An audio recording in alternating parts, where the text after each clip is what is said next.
En tennis, il y a deux types de tournois. Les 4 grands chelems et le reste. Attends, nous les Master 1000, on est différents. Ouais, on dure 2 semaines. On est quand même des mini-slams. Non mais trop pas en fait. Bref, le deuxième grand chelem, Roland Garros, est sur le point de commencer. Donc aujourd'hui, posons-nous la question. Qu'est-ce qui rend Roland Garros spécial? Tout d'abord, pourquoi Roland Garros? Pour répondre à cette question, il nous faut remonter à 1928. Le Stade français vient de construire un nouveau complexe spécialement dédié au tennis, et il faut lui trouver un nom. Bon les gars, faut un truc inspirant là. Ah bah y'a Roland, mon pote d'HEC, mort à la guerre, putain d'aviateur et tout. Ok, il joue au tennis un peu. Non, lui son truc c'était plutôt le rugby. Putain Emile, tu déconnes, on va encore se foutre de notre gueule. Ah ouais, sérieux, t'es relou là, toujours essayer de placer tes potes d'HEC là. Ouais mais il a tué les Allemands. Oh, bah c'est d'accord, en gros, c'est comme ça que le tournoi a reçu son nom. Bon, c'est toujours mieux que Emirates ou fric du Petrol Open. Roland Garros est le seul grand chelem qui se déroule dans un pays non anglophone. Et parce qu'on est en France, on ne traduit pas le score. 15 love, 15 love, 15-0. Le français a tendance à s'en foutre. On s'en bat les couilles, on s'en bat les couilles, on s'en bat les couilles. L'objectif est de perturber les joueurs non français. Une stratégie qui s'est avérée particulièrement inefficace, vu que la dernière fois qu'un joueur français a gagné le tournoi, ce type de short était à la mode. Qui dit grand chelem en France, dit journaliste français. Et en France, le fait d'être français vient avant le fait d'être journaliste. C'est pas où on était chercher le N de Swiatek. J'entends ça à longueur de journée. Moi, quand je lis son nom, c'est Swiatek. Świątek. Świątek. On s'en bat les couilles, on s'en bat les couilles. Le public est surtout composé d'un type très particulier de Français. Les Parisiens. En France, les Parisiens sont loin d'avoir la meilleure réputation. D'ailleurs, les Parisiens eux-mêmes ont tendance à dissimuler leur identité quand ils traversent le reste du pays. Ouais, si tu veux, j'habite Paris, mais ma famille vient de Bretagne à la base. Ce qui signifie... J'ai beau avoir l'air d'un connard arrogant, on a de vagues racines plus communes, donc t'as vu, je suis authentique quoi. Remplissez tout un stade de Parisiens, surtout des bobos, parce qu'on va pas se mentir, y a pas la foule de bondinois. Et vous obtenez... un public particulier. Exemple de comment le public est particulier. Il hue et siffle à chaque fois qu'un joueur parle à l'arbitre. Tu peux checker la marque, s'il te plaît? Je me suis fait une double fracture du genou et un spectateur m'a vomi dessus. Un public particulier. Mais ils font aussi des trucs cool, comme chanter la Marseillaise.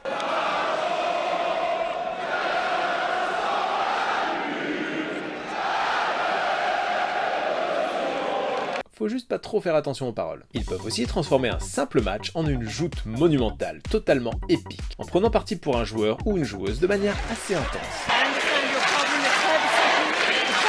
Le plus souvent pour des joueurs français, c'est-à-dire. Taylor Fritz en sait quelque chose. Un public particulier. Surtout, Roland Garros est le seul grand chelem qui se déroule sur terre battue. La terre battue fait 3 trucs. 1. La balle va moins vite. Elle perd 40% de sa vitesse au contact de la terre battue, contre 30% sur le gazon par exemple. Des conditions plus lentes impliquent un jeu plus stratégique, et des échanges plus longs. Il s'agit donc de construire chaque point à la manière d'un joueur d'échecs. Donc dites-vous bien que ces gros bras musclés ne seraient rien sans un QI tennis de génie. 2. La balle rebondit plus haut. Une balle lâchée à 1m80 va rebondir à 1m30 sur terre contre 1m sur gazon. Ceci favorise les joueurs ayant un gros lift, comme Rafael Nadal ou sa digne héritière, Iga Świątek. Moi, quand je lis son nom, c'est Swiatek. 3. Ça crados tout ton matos. À part Rafael Nadal, les joueurs de tennis n'aiment pas être sales. Les Américains, particulièrement attachés à la blancheur de leurs chaussettes, ont tendance à moyen kiffer la terre battue. Les femmes qui ont tendance à s'en taper le coquillard ont connu plus de succès. Le seul joueur de l'histoire à être parvenu à jouer Roland Garros sans se salir les chaussettes est bien entendu... Pendant 20 ans, on a eu le droit à ça. Et bien sûr, à Roland Garros en 2005, 2006, 2007, 2008, 2010, 2011, 2012, 2013, 2014, 2017, 2018, 2019 et 2020. Rafael Nadal. Et c'était trop bien, sauf qu'il y avait environ 0 suspense. En 2026, c'est la même chose. Du côté des hommes, c'est un peu John Wick, un type seul contre le reste du monde qui s'en prend plein la gueule et on sait exactement comment ça se finit. À une différence près, Yannick Sinner ne s'en prend pas des masses dans la gueule, et ça a beau être ahurissant de performance, on se dit qu'il pourrait quand même faire un peu semblant de galérer, ça ajouterait du piment au circuit. Mais attention, n'oublions pas la menace Kwame, gros potentiel, qui a les armes pour embêter Sinner, ok je sors. Chez les femmes, en revanche, c'est encore plus le bordel que d'habitude, entre Sabalenka qui continue de dominer sans gagner les finales, voire en ne les atteignant plus, Coco Gauff et Mira Andreeva qui se rabaissent et se tapent la tête mais gagnent malgré tout, ou Elena Svitolina, la super maman qui nous fait une Kim Clijsters, ce suspense est à l'opposé total du circuit masculin.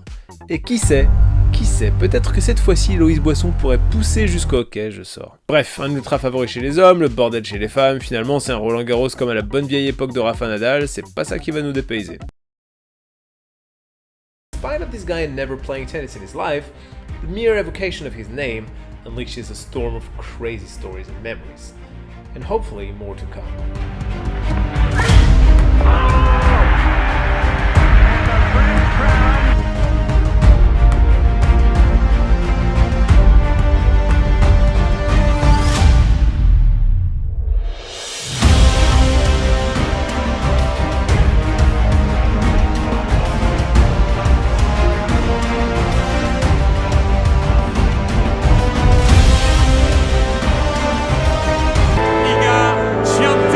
Moi, quand je lis son nom, c'est Swiatek. On s'en bat les couilles, on s'en bat les couilles, on s'en bat les couilles.